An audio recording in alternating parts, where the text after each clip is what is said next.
Coronation Street's Lisa left reeling in early ITVX release as Becky explains death cover-up. Becky Swain finally got the chance to tell her side of the story in tonight's Coronation Street. And it's fair to say that she had a lot of explaining to do. Until Monday night, everyone, including wife Lisa Swain, believed Becky to be dead, having apparently been mowed down by a getaway car during a robbery while on duty as a police officer nearly 4 years ago.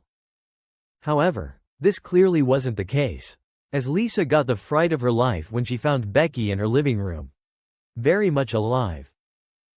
After establishing that she wasn't having a breakdown, Lisa had to accept that the last 4 years she'd spent grieving her wife had been a lie.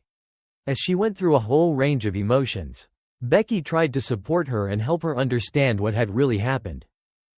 At first, Lisa worried that she had been hurt and spent the last few years in a coma, or kidnapped and held against her will. However, when Becky revealed that she had left the country of her own volition, Lisa was horrified. Becky explained that she had spent the last 4 years in Spain under another name after being put into witness protection, following an undercover operation gone wrong. Lisa was furious to discover that Becky had been targeting a dangerous gang, which had ultimately put the whole family in danger and led to the decision for Becky to go into hiding. Though Becky insisted that she had left to keep both Lisa and daughter Betsy Swain safe, Lisa argued that there must have been another way. It was at this point in their reunion that Carla returned home, and Lisa left her stunned by introducing her to her dead wife, before storming out for some air.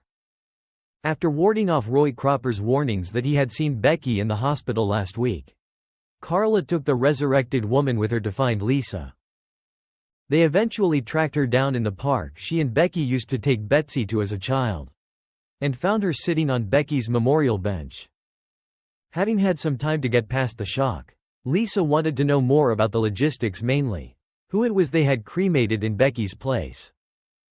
Though Becky insisted that it was above her pay grade to know those details, Lisa eventually got it out of her, and was surprised to learn that it was Tia Wardley.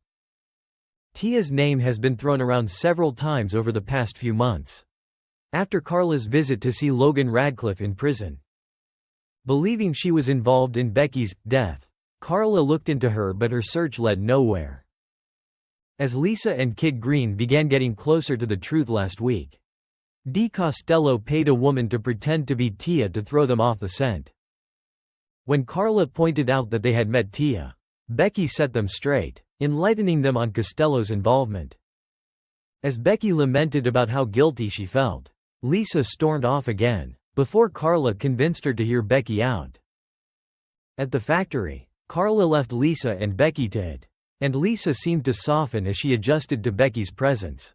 However, the mood changed when Becky asked to see Betsy, and Lisa was firm in her refusal.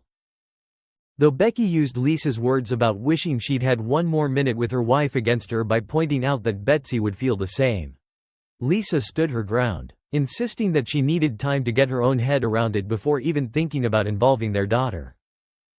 Will Becky get the chance to see her little girl again, or will Lisa go out of her way to keep them apart?